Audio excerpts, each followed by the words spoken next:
Good evening all of you. आप सभी का इस ऑनलाइन प्लेटफॉर्म में स्वागत है। और दोस्तों, मैं सुनील। आज हम डिस्कशन करेंगे दक्षिणी जो भारत है हमारा, प्राचीन भारतीय इतिहास में दक्षिणी जो भारत है आप सभी का। दोस्तों देखिए, दक्षिणी जो भारत है उसके अंदर हम जानेंगे, क्योंकि हम जब भारतीय इतिहास को जानते हैं तो दोस्तों दो तरह से इसको प्राचीन काल में हम जानते हैं। एक उत्तर भारत का इतिहास और दूसरा हमारा दक्षिण भारत का इतिहास। जब हम दक्षिणी भारत को जानते हैं दोस्तों, तो वहाँ काफी कुछ ऐसे कंफ्यूज वाले पॉइंट होते हैं। जैसे संगम काल आ गया, जिसमें चेर चोल पांड्या आ गए, आपके होयसेल आ गए, आपके पल्लव आ गए। तो बहुत सारे जो है इस तरह से आपके सातवाहन आ गए। ठीक है, बहुत सारी ऐसी सीरीज जो है वो आपकी चलती है इन शासकों की। तो वहाँ पे ज्यादा कंफ्यूजन होता है। उस कंफ्यूजन को दूर करने के लिए हमने बहुत स्टेप वाइज उसको क्रिएट किया है। और स्टेप वाइज जो है हम उसका डिस्कशन करेंगे, ताकि आपके दक्षिणी भारत के संबंध में कोई भी कंफ्यूजन नहीं हो। और इसी क्रम में दोस्तों आज हम बात कर रहे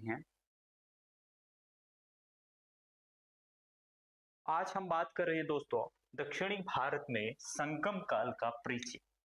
जो आप जानते हो दोस्तों, संगम का मतलब क्या होता है कि मिलन। जब दक्षिणी भारत में आपका संगम हुआ था, संगम मीन्स कवियों की एक सभा हुई थी, और उसमें बहुत सारे कवि जो थे वो आए थे, और पांड्य शासकों ने इसको करवाया था। ये आप सभी को ध्यान है। तो इसी को हम आज जानते हैं दोस्तों, इसी को समझने का प्रयास करते हैं। दोस्तों पहले तो देखिए कि दक्षिणी जो भारत है वो क्या है आपके, उसमें दो आपकी महत्वपूर्ण नदियां हैं। पहली आपकी कृष्णा और दूसरी आपकी तुंगभद्रा। ये दोस्तों दो महत्वपूर्ण नदियां हैं। और इन्हीं नदियों के, कृष्णा और तुंगभद्रा नदी के दक्षिण में जो स्थित है आपका कृष्णा और तुंगभद्रा, मान लो ये नदी है आपकी कृष्णा और तुंगभद्रा। और इसके जो दक्षिण में स्थित है आपका, इसके दक्षिण में ये लगभग जो आपका एरिया है, ये क्षेत्र जो है, इसमें 300 ईसा पूर्व से लेके 300 ईसा पूर्व से लेके आपका 300 ईस्वी तक का इसमें क्या है आपका कालक्रम है दोस्तों। और इसी टाइम पीरियड को हम क्या कहते हैं, संगम एज यानी संगम काल के नाम से जानते हैं। तो पहले तो हमें ये ध्यान में रखना है कि जो कृष्णा और तुंगभद्रा के दक्षिण में जो भाग स्थित है, उसके अंदर 300 बीसी से लेके और 300 ईस्वी तक का जो कालक्रम है वो हमारा क्या कहलाता है, संगम काल कहलाता है। उसको हम संगम एज के नाम से जानते हैं। इसे दोस्तों कई बार जो है ये वाला भाग जो है इसको द्रविड़ देश भी कहा जाता है। पेरिपल्स और टोलमी जो है उसे डेमेरिका या लिमुरिके के नाम से भी संबोधित किया था। तो ये भी किसका है, आपका दक्षिणी जो भारत है उसी का संगम काल का जो भारत है उसका नाम है। अन्य रूप में दोस्तों इसको प्रायद्वीपीय भारत का धूर दक्षिणी भाग तमिलकम प्रदेश भी कहा जाता है। दोस्तों देखिए, दक्षिणी जो भारत है हमारा, इसके मैप के माध्यम से आप थोड़ा सा समझने का प्रयास कीजिएगा। ये इस तरह से हमारा भारत है। इसके अंदर यहाँ से लगभग जो है ये आपका क्या है, दक्षिणी भारत है सारा। लेकिन ये वाला जो एरिया है इसका सुदूर वाला, ये क्या है, इस संगम काल के अंदर इसी एरियाज की हम डिस्कशन करेंगे। इसी क्षेत्र के अंदर जो आपका संगम हुई थी, जो आपके कवियों की सभा हुई थी, वो कहाँ पे हुई थी, यही। तो इसीलिए इसको कई बार तमिलकम प्रदेश भी कहा जाता है। इसी भाग को कई बार जो है इसे दक्षिणी प्रायद्वीपीय भारत का धूर दक्षिण भाग की भी कहा जाता है। अब प्रायद्वीपीय भारत क्यों कहा जाता है दोस्तों, आप जानते हो कि इसके तीन ओर क्या है, यहाँ पे जल है। और जिस किसी भी क्षेत्र के तीन ओर आपका जल होगा, किसी भी रीजन के तीन ओर जल होगा, तो उसको हम क्या कहते हैं, प्रायद्वीपीय कहते हैं, प्रायद्वीप कहते हैं। तो इसीलिए इसको प्रायद्वीपीय भारत की संज्ञा दी गई है। और इसलिए इस दक्षिणी जो भाग है ये वाला, इसको प्रायद्वीपीय भारत का सुदूर यानी सबसे दूर जो है दक्षिण का भाग है वो कहा जाता है, या इसका तमिलकम भी कहा जाता है, या इसको डेमेरिका या लिमुरिक जो है वो कहा जाता है। तो ये तो इसके क्षेत्र की बात की थी, रीजन की बात की थी हमने। अब दोस्तों देखिए, ये जो आपके संगम काल हुए थे, इस संगम काल की तिथि को लेकर भी अलग अलग जो आपके इतिहासकार हैं वो कहते हैं कि आपकी इसकी तिथि जो थी वो अलग अलग थी। कोई इतिहासकार जो है वो इसको 300 बीसी से लेके 300 ईस्वी तक का मानता है। कोई इतिहासकार जो है वो ये कहता है कि नहीं, 300 नहीं है, उसका कालक्रम जो है वो 300 बीसी नहीं है, 250 बीसी से लेके आपका 200 बीसी तक है, कोई कहता है कि 500 बीसी से लेके 500 सी तक है। तो इसी को हम जानने का प्रयास करेंगे कि किस इतिहासकार ने क्या कालक्रम माना है और उसका जो एक्चुअल कालक्रम है वो कौन सा है। दोस्तों देखिए कि संगम काल जो है, सामान्यतः हम संगम काल को 100 ईस्वी से लेके 250 ईस्वी तक का मानते हैं। इस 100 सी जो है कॉमन एरा से लेके हम इसको 250 कॉमन एरा तक का मानते हैं, लेकिन अलग अलग इतिहासकार इसका कालक्रम जो है वो दोस्तों अलग अलग बताते हैं आपका। अब श्रीनिवास की दोस्तों बात करें तो श्रीनिवास अयंगर जो है इतिहासकार, वो कहते हैं कि ये 500 बीसी से लेके 500 सी तक है, मीन्स 500 ईसा पूर्व से लेके और 500 ईस्वी तक का जो है इसका कालक्रम है। इसी प्रकार से हमारे दक्षिणी भारत के जो महान इतिहासकार है नीलकंठ शास्त्री, जिन्होंने दक्षिणी भारत के इतिहास के ऊपर बहुत आपका वर्क किया है, बहुत ज्यादा आपका वर्क किया है, वो क्या कहते हैं, वो कहते हैं इसका जो कालक्रम है दोस्तों वो आपका 100 बीसी से लेके 100 ईसा पूर्व से लेके और 300 ईस्वी तक का है। इसी प्रकार से डॉक्टर रामशरण शर्मा, जो प्राचीन भारतीय इतिहास की जिनकी पुस्तक आती है एनसीईआरटी की, वो कहते हैं कि 300 ईसा पूर्व से लेके और 300 ईस्वी तक का है इसका कालक्रम। इसी प्रकार से सुब्रमण्यम जो है वो दोस्तों 300 से लेके 300 सी तक का मानते हैं। कहीं ना कहीं रामशरण शर्मा और ये आपका सुब्रमण्यम जो है इनका कालक्रम एक जैसा है, दोनों एक जैसा मानते हैं। अब दोस्तों देखिए इसमें से आपको ये जो अलग अलग कालक्रम है इसका, उसके बारे में मैंने बता दिया कि अलग अलग जो कालक्रम है वो आपके इतिहासकारों के अनुसार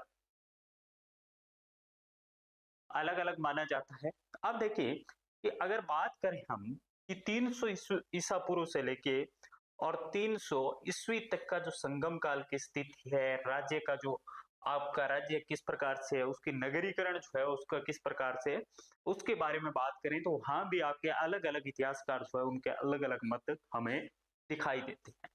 पहले दोस्तों हम बात करें तो इतिहासकार चंपक लक्ष्मी, इतिहासकार जो चंपक लक्ष्मी है वो इस काल के बारे में आपका 300 ईसा पूर्व से लेके और 300 ईस्वी तक का जो कालक्रम है उसके बारे में क्या बताती है हमें डॉक्टर चंपक लक्ष्मी। डॉक्टर चंपक लक्ष्मी ये बताती है कि इस समय केंद्रीकृत जो आपकी सत्ता थी उसका अभाव था, मीन्स कोई सेंट्रल पावर यहाँ पे नहीं थी इस कालक्रम में, कि कोई बहुत बड़ा आपका राज्य नहीं था या स्टेट नहीं था जो कि एक सेंट्रल पावर हो और उसके अंडर में छोटे छोटे आपके अन्य कहते हैं कि शक्तियां हो, ऐसा नहीं था। छोटी छोटी शक्तियां थी यहाँ पे। यहाँ पे क्या था कि छोटे छोटे आपके जनजातीय कुल में बटे हुए थे। जैसा हमने दोस्तों कल बात की थी वैदिक एराज की, और वैदिक एरा में हमने जब बात करते हैं कि प्रारंभिक जो वैदिक काल है उसमें क्या थे, छोटे छोटे कुल थे, छोटे छोटे कुल थे और कुल का ही नेता होता था, वो क्या कहलाता था, राजा कहते थे उसे। तो उसी प्रकार की स्थिति जो है यहाँ पे है कि यहाँ पे कोई केंद्रीकृत जो है ये शक्ति नहीं है जो आपके ये सबको स्टेट जो है ये इसके प्रति कोई ऐसी शक्ति नहीं है कि ये सेंटर के प्रति हो, बल्कि यहाँ पे क्या है, अलग अलग शक्ति है।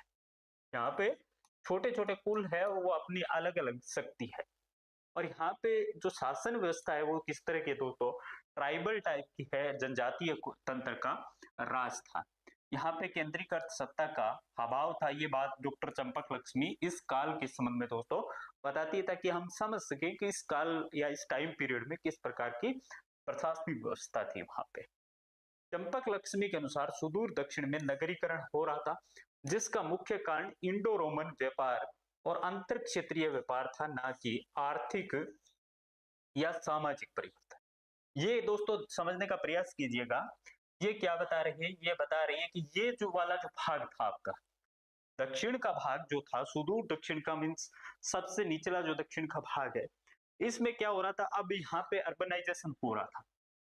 यहाँ पे आपका क्या हो रहा था, अर्बनाइजेशन हो रहा था, मीन्स नगरीकरण यहाँ पे हो रहा था, अर्बनाइजेशन हो रहा था या नगरीकरण यहाँ पे हो रहा था।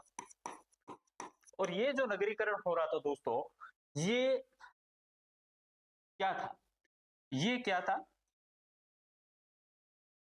कि ये इसका जब अर्बनाइजेशन हो रहा था तो ऐसा नहीं कि यहाँ पे कुछ आर्थिक जो चीजें हैं, आर्थिक जो गतिविधियां हैं वो अलग तरीके की वहां पे समाज के द्वारा हो रही थी।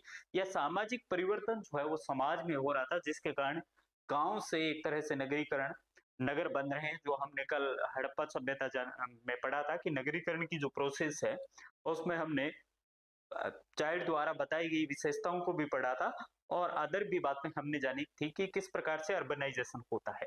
तो ये कहती है कि यहाँ पे अर्बनाइजेशन हो रहा था, जिसका रीजन क्या था? जिसका रीजन दोस्तों क्या था आपके पास में? रीजन यह कहती है कि उसका रीजन ना तो आर्थिक था और ना ही सामाजिक परिवर्तन था, बल्कि उसका रीजन क्या था? उसका रीजन सीधा सा ये था दोस्तों कि ये आपका दक्षिणी भारत है, और इस दक्षिणी भारत में, सुदूर जो दक्षिणी भारत है, इसमें क्या हो रहा था? इंडो रोमन व्यापार हो रहा था। इंडो रोमन आपका क्या हो रहा था? ट्रेड हो रहा था। और इसके अलावा यहाँ पे जो अलग अलग क्षेत्र थे उसके अंदर भी आपका क्या हो रहा था? व्यापारिक गतिविधियां हो रही थी, ट्रेड हो रहा था, जिसके कारण क्या हो रहा था? वहां पे नगरीकरण हो रहा था। तो ये चंपक लक्ष्मी, डॉक्टर चंपक लक्ष्मी जो है इस काल के संबंध में एक सिद्धांत देती है। वो कहती है इस काल में जो नगरीकरण हो रहा था सुदूर दक्षिण का, उसके पीछे रीजन ना तो आर्थिक रीजन थे, ना आपके सोशल रीजन थे, बल्कि रीजन दो थे। वो थे कि एक तो इंडो रोमन जो व्यापार हो रहा था वहां, उसके कारण नगरीकरण हो रहा था, और दूसरा अंतर क्षेत्रीय जो व्यापार हो रहा था, एक क्षेत्र से दूसरे क्षेत्र के साथ भारत के अंदर ही, सुदूर दक्षिण के अंदर ही, तो उसके कारण क्या हो रहा था? यहाँ पे नगरीकरण हो रहा था। तो ये डॉक्टर चंपक लक्ष्मी ने क्या अपना मत दिया है। अब दोस्तों रोमिला थापर जो एक महत्वपूर्ण इतिहास का है, वो इस कालक्रम के संबंध में क्या बताती है उसको भी जानने का प्रयास करते हैं। डॉक्टर रोमिला थापर के अनुसार 200 बीसी से लेके, मीन्स ईसा पूर्व से लेके 300 ईसा पूर्व तक उत्तर जो था उसमें जनपद और गणराज्यों का जो महत्व था, वही महत्व दक्षिण में संगम काल का था। अब ये कहती है कि जिस प्रकार से आप देखेंगे कि 200 से लेके 300 ईस्वी तक का जो उत्तर भारत में महाजनपद बने थे, हमने देखे थे कि मगध और उनका जो विकास हुआ था, वो उन जनपदों का और उन गणराज्यों का, गणराज्यों का मतलब जिनमें कोई राजा नहीं होता था, गण मीन्स जनता द्वारा ही अपने प्रतिनिधि चुना जाता था, वही उन पे शासन करता था। तो ऐसी जो व्यवस्था थी दोस्तों, वो गणराज्य कहलाती थी। तो इस टाइम पीरियड में जो गणराज्य और जो महाजनपदों का महत्व था, वहीं दक्षिण में क्या था? संगम का महत्व था। तो संगम जो है किसके इक्वल थी? महाजनपदों के और गणराज्यों के। ये बात किसने कही थी? ये डॉक्टर रोमिला थापर ने कही थी। अब 5वीं सदी से पूर्व हमने जो बात की थी चंपक लक्ष्मी की, सॉरी, चंपक लक्ष्मी की, और चंपक लक्ष्मी क्या बताती है? पहली बात की थी हमने, पहली बात की थी चंपक लक्ष्मी की, और ये कहती है कि यहाँ पे क्या था? नगरीकरण हो रहा था, और नगरीकरण जो है इसके पीछे ना आर्थिक कारण थे ना आपके सामाजिक कारण थे, बल्कि इंडो रोमन व्यापार था, और इसके साथ साथ अंतर क्षेत्रीय जो व्यापार हो रहा था उसके कारण हो रहा था। दूसरे हमने बात की थी रोमिला थापर की, और रोमिला थापर जो है वो इस काल के संबंध में कहती है कि जैसा उत्तरी भारत के अंदर आपके गणराज्य और महाजनपदों का महत्व था, वैसा ही इस कालक्रम में दक्षिणी भारत के अंदर संगम का महत्व था। ये दो सिद्धांत हमने दोस्तों जाने हैं। अब हम जानते हैं कि वास्तव में जिस संगम की बात कर रहे हैं, जिस संगम काल की बात कर रहे हैं, वो एक्चुअल में है क्या? व्हाट इज द संगम? के एक्चुअल में संगम जो है वो आपका है क्या दोस्तों? जिस संगम की हम बात कर रहे हैं उसके अर्थ को जानना हमारे लिए महत्वपूर्ण है, या उसके बारे में जानना हमारे लिए महत्वपूर्ण है।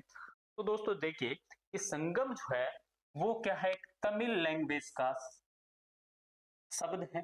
संगम जो है वो क्या है? तमिल लैंग्वेज का आपका शब्द है, और जिसका अर्थ क्या होता है? कि गोष्ठी हो गई, या परिषद हो गया, या संस्था। ये संगम जो है इसका मीनिंग क्या है दोस्तों? संगम का मतलब क्या है? संगम का मतलब क्या है कि या तो संगम जो है उसका मतलब क्या है आपका? कि कोई गोष्ठी हो गई, कोई सभा हो गई, या कोई परिषद हो गई, ये तीनों ही किसको दर्शाते हैं? संगम को दर्शाते हैं। संगम का सीधा सा दोस्तों देखें हम, तो संगम का मतलब होता है कि किसी का मिलन होना, किसी चीज का मिलना, कि किसी चीज का, किसी वस्तु का, किसी मानव का मिलना क्या कहलाता है? आपका संगम कहलाता है। संगम में हमेशा आप जानते हो दोस्तों कि दो या दो से अधिक व्यक्ति होते हैं, उसको हम क्या कहते हैं? उसको हम संगम कहते हैं। ये आप अच्छी तरह से जानते हो कि दो या दो से अधिक जब कोई मिलन होता है किसी वस्तु का, किसी व्यक्ति का, किसी और चीज का, तो वहां पे संगम होता है। तो इसी प्रकार से ये तमिल लैंग्वेज का शब्द था जिसका मतलब है कि कोई सभा, कोई परिषद, कोई गोष्ठी जिसके अंदर कुछ लोग मिलते हैं, वो क्या हो गई? संगम हो गया। अब बात आती है कि ये जो दो लोग मिले थे या ये संगम के अंदर मिले थे, वो एक्चुअल में थे कौन? भाई संगम का मतलब हमने जान लिया कि संगम का मतलब सभा, परिषद या गोष्ठी है, और उसका मतलब है कि मिलना। अब इस संगम के जिसकी बात कर रहे हैं दोस्तों, उसमें मिलने वाले कौन थे? तो उसमें मिलने वाला जो था वो आपके तमिल कवि थे। वो कौन थे? आपके तमिल कवि थे और विद्वान थे। इनकी ये परिषद थी। यहाँ पे इसके अंदर मिलने वाले दो व्यक्ति थे, दो टाइप के व्यक्ति थे। एक तो तमिल कवि थे और दूसरे कह सकते हैं तमिल विद्वान थे। ये दो इसके अंदर आपके क्या थे? शामिल थे। और इस परिषद में जिसकी बात कर रहे हैं हम, तमिल कवि और तमिल विद्वान की, इसमें फिर एक जाति का या कह सकते एक वर्ण का या एक स्पेसिफिक टाइप के लोगों का वर्चस्व था, और वो था दोस्तों ब्राह्मण कवियों का। वो था ब्राह्मण कवियों का। ये भी आपको ध्यान में रखना है कि संगम के अंदर मिलने वाले जो थे वो आपके दो थे।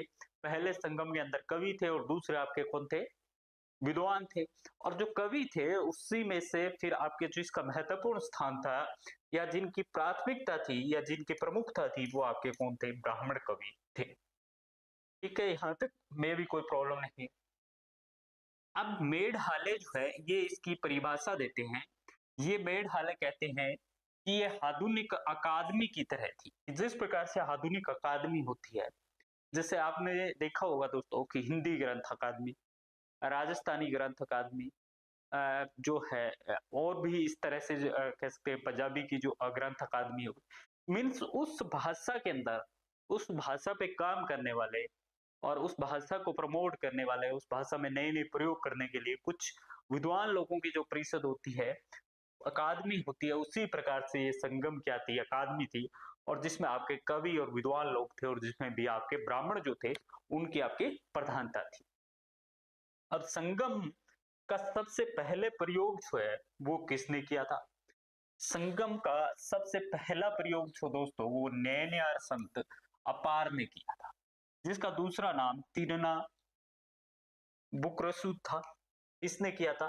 तो संगम का पहला जो प्रयोग है वो आपका किसने किया था? वो आपका नैनयार संत, और इसका नाम था अपार। इस अपार ने किया था।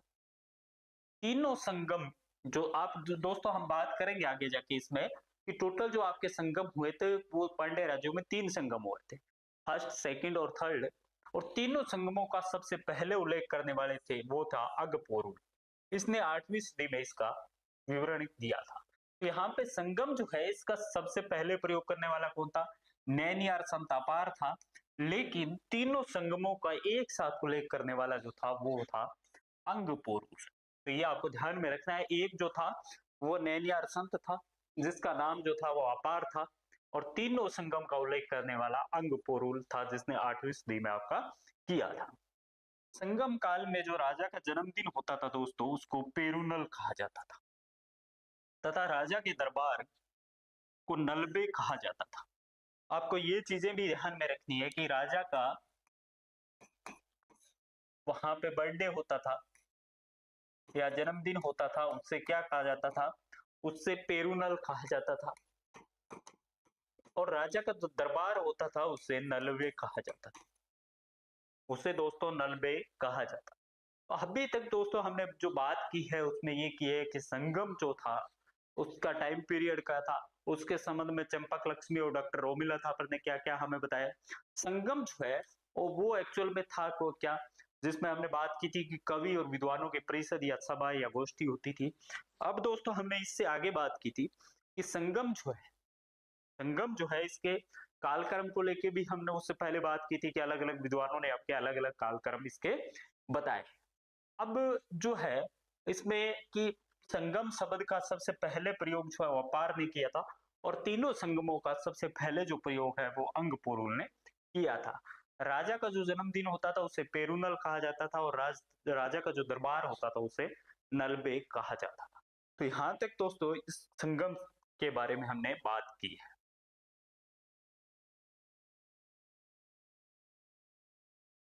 अब दोस्तों देखिए कि आर्य संस्कृति का जो दक्षिण में प्रसार होता है और उसके जो पाठ्यात्मक स्रोत है उसके बारे में बात करते हैं कि किस प्रकार से आपके जो आर्य संस्कृति थी उसका दक्षिण में प्रसार होता है और क्या क्या उसके पाठ्यात्मक स्रोत है।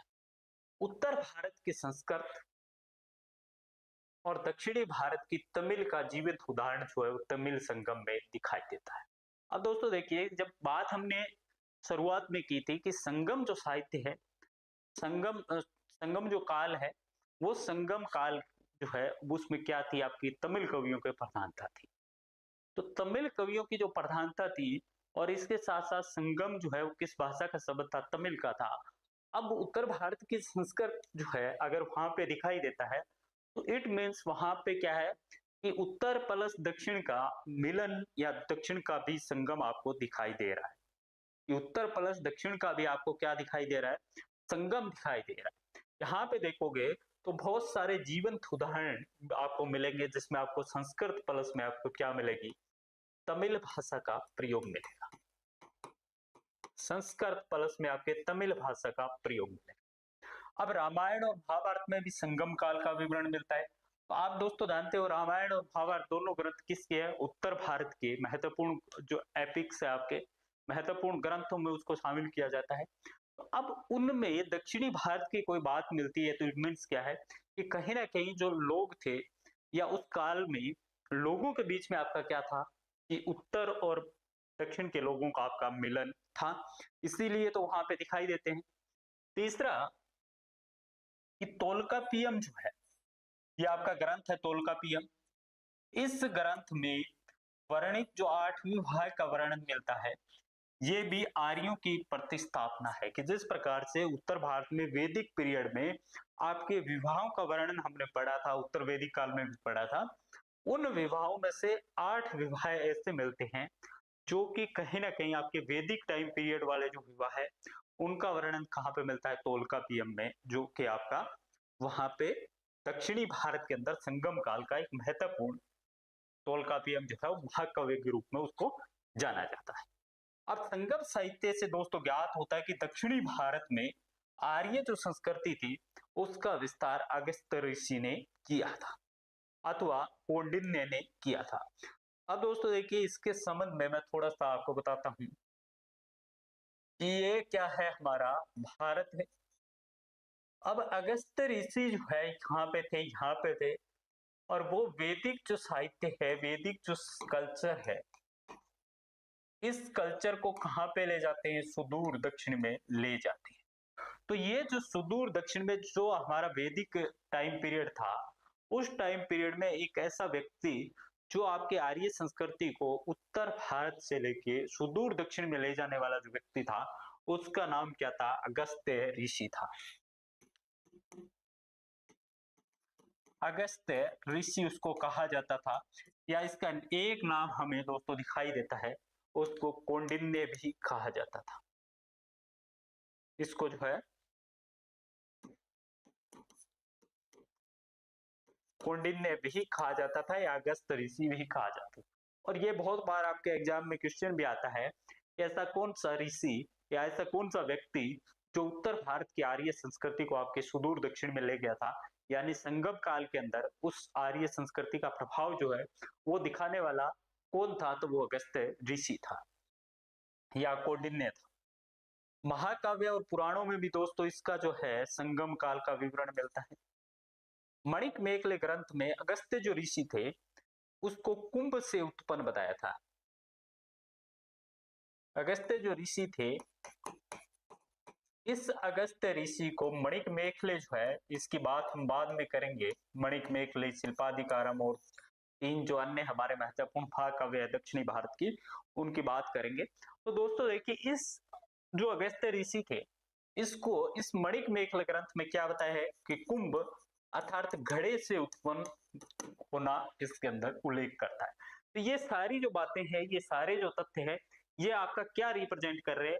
ये यही रिप्रेजेंट कर रहे हैं कि आर्य संस्कृति का दक्षिण में प्रसार हो। अगर आर्य संस्कृति दक्षिण में प्रसारित है, दक्षिण में है, तभी तो क्या होगा आपका, तभी तो ये बातें जो है निकल के आ रही है। कुछ उत्तर भारत जो है, उसके पाठ्यात्मक स्रोतों में उनका वर्णन है। दक्षिणी भारत के जितने भी पाठ्यात्मक स्रोत है, उसमें उत्तर भारत का वर्णन है। और उत्तर भारत के जो पाठ्यात्मक स्रोत है, उसमें आपके दक्षिणी भारत के उस टाइम का वर्णन है। तो ये सब चीजें क्या दिखाती है आपको, ये उत्तर और जो आपका दक्षिणी भारत है, नॉर्थ और साउथ जो है, उसका मिलन दर्शाती है। उसका जो है एक तरह से इंटरेक्शन जो है दोनों का, वो रिप्रेजेंट कर रही है यहाँ पे। हाँ दोस्तों देखिए, अगस्त्य जो ऋषि है, उसके बारे में ये कहा जाता है कि वो प्रथम और द्वितीय संगम में भाग लिया था उसने। और प्रथम में वो क्या है, अगातियम नामक तमिल व्याकरण की रचना की थी। अब दोस्तों देखिए, यहाँ पे अगस्त्य जो ऋषि है, उसका महत्वपूर्ण रोल है। तीन संगम हुए थे, तीनों संगमों में से ऐसा दर्शाया जाता है, ऐसा बताया जाता है पाठ्यात्मक स्रोतों के माध्यम से कि अगस्त्य ऋषि ने उत्तर से आर्य संस्कृति को लेके गए थे वो दक्षिण में, और जब लेके गए थे तो वहां पे संगम काल में उसने भाग लिया था, और वो भाग लिया था फर्स्ट एंड सेकंड। थर्ड में वो आपका भाग नहीं लेते हैं। तो फर्स्ट और सेकंड में लिया था, और फर्स्ट में उन्होंने अगातियम नामक एक तमिल व्याकरण की रचना की थी। अगतियम नामक एक तमिल व्याकरण की रचना करने वाला कौन था, आपका अगस्त्य ऋषि था। और अगस्त्य ऋषि ने जो है फर्स्ट और सेकंड जो आपका तमिल, जिसकी बात बाद में करेंगे हम तीनों की, तो उस तीनों में से दो जो है उसका कहीं ना कहीं भाग लेने वाला जो था वो अगस्त्य ऋषि था। दोस्तों देखिए, अब ये अगस्त्य ऋषि जो है, इस अगस्त्य ऋषि को दक्षिणी भारत में आर्य संस्कृति का जनक भी कहा जाता है। और ये क्यों कहा जाता है, क्योंकि वो पहला व्यक्ति था जो आपकी उत्तर भारत की संस्कृति, आर्य संस्कृति को दक्षिणी भारत में लेके गया था, दक्षिणी भारत में लोगों के बीच में प्रचार प्रसार किया था। और ना केवल प्रचार प्रसार, बल्कि दक्षिणी भारत में उसको अच्छी तरह से प्रतिस्थापित भी किया था। तो इसीलिए इसको आपकी जनक भी माना गया है। महाभारत के अनुसार अगर दोस्तों बात करें, तो अगस्त्य जो ऋषि था, इसको थोड़ा सही कर लीजिएगा, इसमें अगस्त है, अगस्त्य है। अगस्त्य ऋषि ने इलवाल एवं वातापी नामक दैत्य को पराजित कर दक्षिण में प्रवेश किया था। अब महाभारत जो हमारा महाकाव्य है दोस्तों, वो क्या कहता है कि जब आपके उत्तर भारत से, जब वो आर्य संस्कृति को लेकर दक्षिणी भारत की तरफ जा रहे थे, तो दो ऐसे राक्षस जिनका सामना आपके अगस्त्य ऋषि से होता है, जिसमें इलवाल और वातापी, ये क्या थे, दो दैत्य थे, दो राक्षस थे, जिनका नाम भी कई बार जो है वो एग्जाम में पूछ लिया जाता है कि इलवाल और वातापी, ये दो आपके राक्षस थे जिनका सामना अगस्त्य ऋषि का इनसे सामना होता है, जब वो आपकी उत्तरी भारत से आर्य संस्कृति को लेके, आर्य कल्चर को लेके दक्षिणी भारत की तरफ जा रहे होते। ये विवरण कहाँ पे मिलता है दोस्तों, कई बार ये भी पूछ लिया जाता है, तो ये महाभारत महाकाव्य में मिलता है।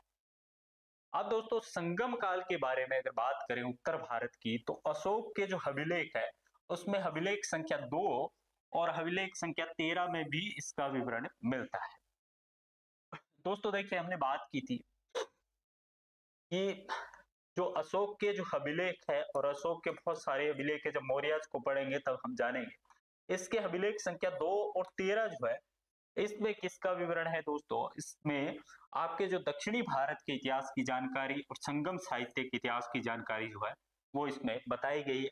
इस प्रकार से संगम जो है वो हुए, उनमें ये साहित्यों की रचना हुई, और उसमें किस प्रकार से उस टाइम की जो पॉलिटिकल, सामाजिक और आर्थिक गतिविधियां थी, वो सभी इसमें बताई गई। और ये जो है, ये यही क्या है कि सबसे बड़ा इतिहास के स्रोत माना जाता है कि मौर्य के जो अभिलेख संख्या 2 और आपके 13 है, उसके अंदर प्रारंभिक जो सुदूर दक्षिण है उसका पहला स्रोत यही माने जाते। अब दोस्तों देखिए, संगम काल जो है उसका आरंभ किससे होता है। जब हम बात कर रहे थे दक्षिणी भारत की, तो हमारे सामने 3 शासक आते हैं। पहले चेर आते हैं, फिर चोल आते हैं, फिर पांड्य आते हैं। लेकिन संगम काल की जब बात कर रहे होते हैं, तो संगम काल को संक्षिप्त देने वाले या संगम काल में एक महत्वपूर्ण भूमिका निभाने वाले जो शासक थे, वो आपके तीनों ही संगमों में पांड्य शासक माने जाते हैं। और तीनों ही संगम जो है आयोजित करने वाले जो राजा थे, जो शासक थे, वो कौन थे, आपके पांड्य थे। पांड्य शासक थे। उन्हीं के जो राज में आपके क्या होते हैं, तीनों संगम होते हैं। अब दोस्तों आइए कि तीनों संगमों को जानते हैं। दोस्तों देखिए, ये क्या है, हमने यहाँ पे संगम की बात की है, यहाँ पे हमने उसका अध्यक्ष कौन है उसकी बात की है, कहाँ पे हुआ है, उसकी अवधि क्या है, उसमें कौन कौन से आपके काव्य ग्रंथ रचे गए और कितने संरक्षक उसके हैं, ये 6 चीजों पे हम बात करेंगे दोस्तों, एक एक करके संगम। अब देखिए, पहला संगम आप जानते हैं 3 संगम हुए।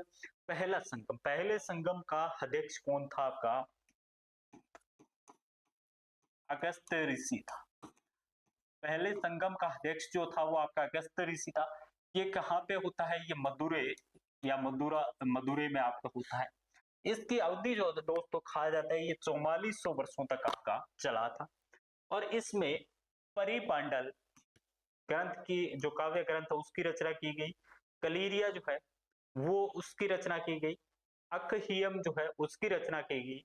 लेकिन ये कलीरिया जो है, ये प्रथम संगम के ग्रंथ जो है वो उपलब्ध नहीं है। ना तो आपके परिपंडल उपलब्ध है, ना कलीरिया जो है वो पाया जाता है, और ना अकहियम जो है वो पाया जाता है। तो कह सकते हैं कि प्रथम काल के जो आपके संगम के जो साहित्य रचे गए थे, काव्य ग्रंथ रचे गए थे, वो आज उपलब्ध नहीं है। इसका जो संरक्षित किया था, ये संरक्षित जो शासक थे वो 89 आपके पांड्य शासक थे। इसी प्रकार से द्वितीय की मैं बात करूं दोस्तों, तो द्वितीय में क्या था, तोलकापियर था। इसकी अध्यक्षता किसने की थी, तोलकापियर था। लेकिन कार्यकारी जो अध्यक्ष था इसका, वो आपका अगस्त्य ऋषि था। और ये तोलकापियर जो है, ये इसी अगस्त्य ऋषि का शिष्य था। ये क्या था, इसी का शिष्य था। और इसका जो स्थान है दोस्तों, वो कपाटपुर मलबे में है। और इसका कालक्रम जो है वो 3700 है आपका। हर एक चीज में देखिएगा आप, अवधि और जो संरक्षक शासक है उसमें क्या होगा कि आपकी वर्ष जो है वो क्या होंगे, डिक्रीज होते जा रहे हैं। यहाँ पे 89 थे, यहाँ पे 59 रहेंगे। तीसरा जो संगम है दोस्तों, उसकी अध्यक्षता आपके नकीरर ने की थी, और ये उत्तरी मदुरा में ही हुआ था। और 1850, यहाँ पे 3700 से क्या हो गया 1850।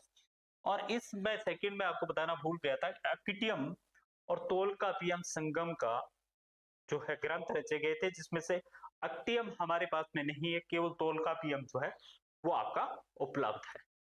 इसी प्रकार से इसमें जो है वरी परिपांडल कुथु पदित पत्तु इस काल के महत्वपूर्ण ग्रंथ है जो आपके उपलब्ध है। इसमें 49 जो है पांड्य शासक थे। तो इस प्रकार से जो 3 संगम हुए, और तीनों संगमों में क्या था आपका, विद्वान और कवि लोग शामिल हुए और उन्होंने रचनाएं की थी अलग अलग। वो रचनाएं, उनका अवधि, उनके स्थल, उनके काव्य ग्रंथ और संरक्षक के बारे में हमने बात की है। अब देखिए दोस्तों कि संगम साहित्य का जो संपादन है, ये संगम साहित्य रचा गया, इसका संपादन भी किया था।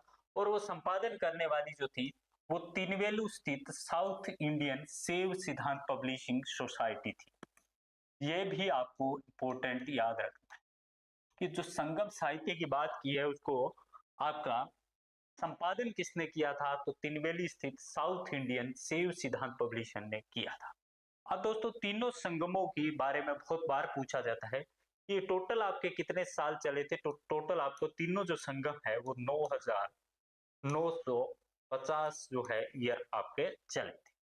तीनों संगमों में आपको क्या कर देना है कि पहला, दूसरा और तीसरा जिसका हमने कालक्रम देखा था, तीनों को जोड़ेंगे तो 9950 आएगा। और चले थे जिसमें आपके कुल 8000 593 कवियों ने भाग लिया था, और आपके 1197 यानी 197 जो पांड्य शासक थे।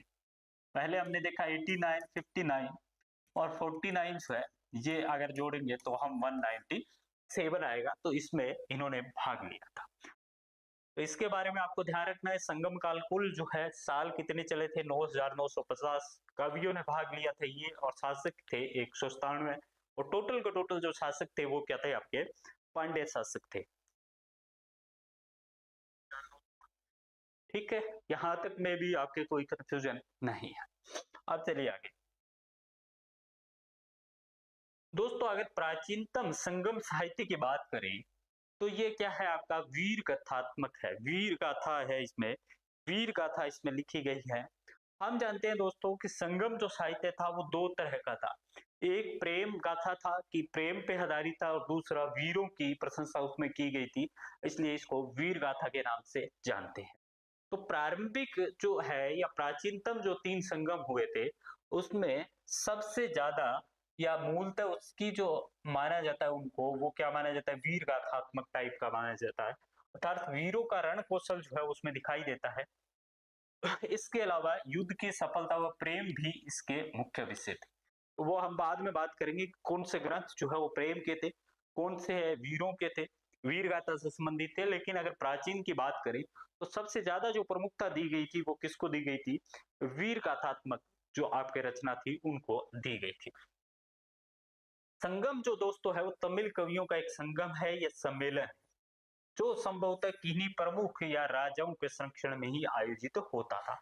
अब संगम क्या था कि तमिल कवियों का था, और हमने देखा कि वो किसके संरक्षण में होता था, राजाओं के। हमने बात की थी 197 की, 197 जो शासक थे पांड्य शासक, उन्होंने इसको संरक्षित किया था। 8वीं सदी में 3 जो संगमों का वर्णन मिलता है दोस्तों, वो पांड्य राजाओं द्वारा इन संगमों को शाही संरक्षण प्रदान करने का मिलता है। इसमें जो साहित्य रचना है वो आपके द्रविड़ साहित्य के शुरुआती नमूने माने गए हैं। तमिल जो किंवदंतियां है, अर्थात जो एक प्रकार से कह सकते हैं कि जो बातें होती है जिसको कोई प्रमाणिकता नहीं होती, वो तमिल जो किंवदंती है वो क्या है कि प्राचीनतम जो आपके दक्षिणी भारत के 3 संगम हुए थे उसका आयोजन किया गया, जिसे मुचचंग कहा जाता है, जिसे मुचगम कहा जाता है, मुंगचम मुचगम कहा जाता है। मुंचगम शब्द का मतलब क्या है कि तब 3 जो आपके संगम हुए थे, इन्हीं को इन किंवदंतियों के आधार पे क्या नाम दिया गया है, मुंचगम दिया गया है। अब देखिए दोस्तों, बात आती है कि संगम युग जो है, संगम जो एरा है, इसके विषय में प्रमुखता से विवरण कौन देता है, कौन बताता है संगम का विवरण। दोस्तों देखिए, संगम साहित्य का मुख्य रूप से तमिल भाषा में लिखा गया, ये बात हमने पहले ही की थी। संगम युग की प्रमुख रचनाओं में आपके जैसे तोलकापियम है, ये व्याकरण ग्रंथ है आपका, एतु तोके है, पत्तू पातू है, पदिन किल कनकु है, और इसके अलावा शिल्पादिकारम है, मणिक मेखले, जीवित चिंतामणि महाकाव्य शामिल है। ये तो आपके क्या है, तोलकापियम, इतु तोके, पत्तू पातू है, ये वाला है, शिल्पादिकारम है, तो आपका मणिक मेखले है, जीवित चिंतामणि, ये महाकाव्य भी है, और कुछ ग्रंथ भी है जिनके आधार पे हम जिनको स्रोत मान के हम इस संगम युग का विवरण प्राप्त करते हैं। अब संगम काल में जो आपका साहित्य है दोस्तों, उसको कितने भागों में बांटा गया है, 2 भागों में उसको बांटा गया है, 2 भागों में बांट के उसको बताया गया है। हम जानते हैं कि संगम जो साहित्य है उसको 2 भागों में, कौन कौन से आपके भागों में बांटा गया है। इसको दोस्तों 2 भागों में आपको बांटा गया है। उसमें पहला भाग है पत्तू पातू। ये पत्तू पातू जो है वो क्या है, 10 गीत होते हैं इसमें। पत्तू पातू जो है वो 10 गीतों का आपका क्या है, समूह है। 10 गीतों का समूह है, जिसको हम क्या कहते हैं, पत्तू पातू कहते हैं। और तृतीय संगम का दूसरा जो ये ग्रंथ माना जाता है। पत्तू पातू की रचना दोस्तों कब हुई थी, जो हमारा थर्ड जो संगम हुआ था जिसकी अध्यक्षता नकीरर ने की थी, उस नकीरर के टाइम में इसकी रचना हुई थी, और ये क्या था, सेकंड ग्रंथ था। ये तीसरे संगम का सेकंड ग्रंथ है। इसमें दोस्तों 10 कविताएं जिसे तिरु मरुकत्रेपदे, नेंडल लवाडे, पेरुम पंत्रुपदे, पतिन पाले, पोरुन रात्रुपदे, मधुरे काची, सिरुपाना त्रुपदे, मूल्य पातु, पुरुंजातु और मलेन पादुकम जो है वो शामिल है। हालांकि इन रचनाओं का आपका नाम याद रखना की कोई आवश्यकता नहीं है, आपको केवल इतना याद रखना है कि पतु पातु जो है वो क्या है, संगम साहित्य में 2 प्रकार के ग्रंथ आपके पतु पातु और एतु तोके। पतु पातु है वो 10, केवल इतना याद रखना है कि 10 जो कविता है या 10 जो गीत है उसका समूह है और इसकी रचना तृतीय संगम काल में हुई थी और ये उस काल का रचा हुआ सेकंड मोस्ट इंपोर्टेंट ग्रंथ है। अब दोस्तों देखिए, पतु पातु में आपके क्या था, 10 था। इसी प्रकार से एतु तोके में क्या है, आपके अष्ट संग्रह है, इसमें आपके 8 शामिल है। इसमें आपके 10 शामिल थे और इसमें आपके 8 शामिल है। ये भी तीसरे संगम में रचा गया था। तो एतु तोके और पतु पातु जो है वो दोनों में क्या समानता है कि थर्ड जो संगम हुआ था उसमें रचा गया था। इसमें 8 जो संग्रह है ग्रंथों का, ये क्या है आपके, नणिन करुण थोके है, एन करुनर है, पदिर पत्तू है, परिपादल है, कली थोके है, अहनारू है और पूर्व नानरू है। तो आपको इसका भी नाम याद रखने की आवश्यकता नहीं है, केवल इतना याद रखना है कि एतु तोके में 8 जो है आपके ग्रंथ उनका संग्रह है और इसकी रचना जो है वो आपके थर्ड संगम काल में हुई थी। अब दोस्तों बात करते हैं तोलकापियम की। तो तोलकापियम जो है वो क्या है कि ये व्याकरण का ग्रंथ है, ये प्राचीनतम ग्रंथ और इसके रचनाकार कौन है आपका, तोलकापियम। तोलकापियम इसके ग्रंथ का नाम है, जबकि तोलकापियर इसके रचनाकार का नाम है और ये द्वितीय संगम में रचा गया था। तो यहाँ पे ये जो दोनों है वो क्या थे, आपके थर्ड संगम में के थे, लेकिन ये क्या है, ये सेकंड संगम के टाइम पीरियड का।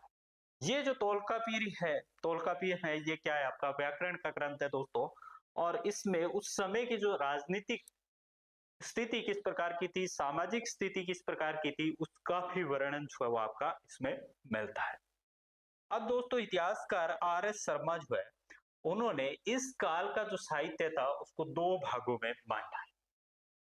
हमने पहले भी बात की थी पतु पातु जिसमें 10 गीतों का संग्रह था, जिसकी रचना आपके थर्ड जो संगम था उसमें हुई थी और वो सेकंड ग्रंथ था उस काल का।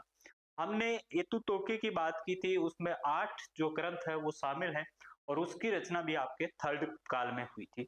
फिर हमने तोलकापियम की बात की थी जो एक व्याकरण का ग्रंथ था जिसकी रचना आपके तोलकापियर ने की थी और जिसका जो टाइम था दोस्तों वो सेकंड संगम माना गया था। अब डॉक्टर RS शर्मा जो है वो क्या करते हैं, इसको 2 भागों में आपका बांटते हैं। किसको, संगम साहित्य को। ये क्या कहते हैं कि इसमें पहला है आख्यान समूह और दूसरा है आपका उपदेश समूह। अब ये क्या कहते हैं कि आख्यान जो है वो समूह है और उपदेश जो है वो इसमें प्रकृति के आधार पे इनको आख्यान और उपदेश समूह माना है। आख्यान में क्या होता है कि किसी चीज के बारे में आख्यान करना, उसका जो है व्याख्यान करना, लेकिन जो आपके उपदेश समूह है दोस्तों उसका कोई ना कोई एक मोटिव होता है, ऑब्जेक्टिव होता है कि जब हम किसी को उपदेश देते हैं तो कोई ना कोई शिक्षा देने की कोशिश हम करते हैं। तो ये सेकंड जो थे वो उपदेश थे। अब हम जानते हैं कि इसको आख्यान जो समूह था इसको इन्होंने नाम दिया था मेलकन और जो आपका इनका जो नाम था वो था उपदेश का किलकन। तो अभी तक हमने पहले जो दोस्तों बात की थी उसमें संगम जो साहित्य था, ये संगम साहित्य ये क्या था हमारा 2 भागों में बटा हुआ था। पहला है एतु तोके और जो आपके 10 गीतों का संग्रह था और पतु तोके पतु पातु जो आपके 8 ग्रंथों का संग्रह था। अब यहाँ पे डॉक्टर RS शर्मा आते हैं और वो इसकी नई परिभाषा देते हैं। RS शर्मा के अनुसार ये इसको मेलकनकु और किलकनकु में बांट देते हैं। ये जो एतु तोके और पतु पाते थे इसको डॉक्टर RS शर्मा क्या करते हैं, फिर अलग 2 भागों में बांट देते हैं, मेलकनकु और किलकनकु। मेलकनकु है वो क्या है, आपका व्याख्यान टाइप है या आख्यान टाइप है और ये जो किलकनकु है दोस्तों, वो क्या है आपका उपदेशात्मक है। ये जो है ये क्या है आपका उपदेशात्मक है, कि इसमें कोई ना कोई आपको उपदेश देंगे। अब देखिए यहाँ पे जो पहले हमने बात की थी, एक में 10 थे, एक में 8 थे। अब ये आख्यान समूह है जिसको मेलकनकु कहा है इन्होंने। इस मेलकनकु में मुख्य 18 ग्रंथ आते हैं। इसी प्रकार से इन्होंने उपदेशात्मक समूह को किलकनकु कहा है, इसमें 18 ग्रंथ आते हैं। तो उसमें दोस्तों कुल मिला के दोनों के अंदर 18 ग्रंथ थे, इतु तोके और पथु पातों में। लेकिन यहाँ पे क्या है, इनके 18 ग्रंथ दोनों में बताए हैं। एक जिसको मुख्य माना जाता है, जिसको किलकनकु के नाम से, मेलकनकु के नाम से जानते हैं, और जो आपको मुख्य नहीं है, लघु है, उसको किलकनकु के नाम से जानते हैं। और किलकनकु में क्या बताया गया है, किलकनकु में आपके उपदेश दिए गए हैं लोगों को। संगम जो साहित्य है वो उपदेश देता है कि आपको इस तरह से चीजें करनी चाहिए और इस तरह से नहीं करनी चाहिए। अब दोस्तों देखिए, संगम जो ग्रंथ है, इस ग्रंथ में वणिक मीन्स व्यापार करने वाले, श्रमिक और शिल्पी जो थे उनको, और सूर्य और चंद्रवंश के आधार पे राजाओं का जो वर्णन है वो मिलता है। इनमें क्या मिलता है कि वणिक व्यापारी लोगों के बारे में, शिल्पियों के बारे में, श्रमिकों के बारे में, सूर्य और चंद्रवंश के जो राजा थे उसके बारे में वर्णन जो है कौन बताता है आपका, यही संगम जो साहित्य है ये बताते हैं। अब दोस्तों देखिए आगे देखते हैं, इसमें एक आता है इसमें तिरुकुरल। तिरुकुलर जो है, कुरल जो है वो तमिल के महान कवि थे और दार्शनिक थे। जिस इस तिरुकुलर की रचना किसने की थी, तिरुवल्लुर ने की थी। और कुरल जो है इसमें तमिल साहित्य का बाइबल कहा जाता है, अथवा पांचवा वेद कहा जाता है। तो इसमें जो 5 जो वेदा है वो कौन से आपके, ये यही है तिरुकुलर। और इसकी रचना किसने की थी, तिरुवल्लुर ने की थी। और इसको संगम साहित्य का बाइबल जो है किसको कहा जाता है, तो इसी को दोस्तों आपका कहा जाता है। अब मैक्सनीज वहां पे है, आप देखते हो मैक्सनीज जो है, स्ट्रैबो जो है, पिलनी जो है, और टोलमी है। यूनानी लेखकों ने पश्चिम तथा दक्षिणी भारत के बीच वाणिज्य व्यापारक संपर्कों के बारे में बताया था।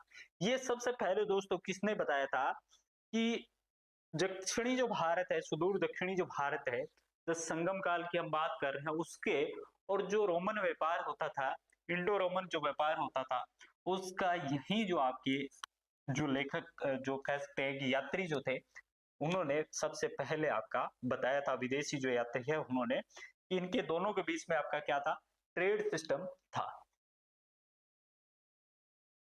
अब दोस्तों आगे आ जाए कि संगम जो साहित्य है, हमने संगम साहित्य की बात कर ली थी कि संगम जो साहित्य था वो आपका हेतु तोके पतुपाते में था। फिर डॉक्टर R.S. शर्मा आते हैं, वो इसको अलग 2 भागों में आपका बांट देते हैं, किलकनकु और मेलकनकु। तो अब जो संगम साहित्य है उसकी विषय वस्तु क्या है, कि किन विषयों को लेकर उनकी रचना की गई है। तो इसमें दोस्तों इसकी विषय वस्तु जो है वो आपकी 2 टाइप की है। पहली प्रेम है, मैंने पहले भी बताया था। एक तो क्या है, ये प्रेम पे आधारित है, लव पे आधारित है। और दूसरी जो है इसमें वॉर है। तो जिसमें प्रेम है वो क्या है आपका अक्कम। अक्कम या आगम उसको कहा जाता है जिसमें आपकी प्रेम की बातें की जाती है। जिस ग्रंथ, जिस काव्य में प्रेम काव्य जो होते हैं उसको क्या कहेंगे, अक्कम या आगम कहेंगे। और पूरम क्या होता है कि जो शासक थे उन्होंने युद्ध किया और उनकी कोई पराक्रम थी, उन्होंने ऐसा पराक्रम दिखाया, तो उसको पूरम कहा जाता है। तो उनके 2 विषय वस्तु आपको ध्यान में रखना है, अक्कम और पूरम। तो आज के लेक्चर में दोस्तों बस इतना ही संगम काल के बारे में। नेक्स्ट लेक्चर में हम इससे बाद में जो आपके चेर, चोल और पांड्य जो शासक है उसके बारे में, और उसके साथ साथ 5 जो हमारे महाकाव्य हैं उसके बारे में दोस्तों बात करेंगे। और नेक्स्ट लेक्चर में हम हड़प्पा सभ्यता के बारे में दोस्तों बात करते हैं। Thank you all of you.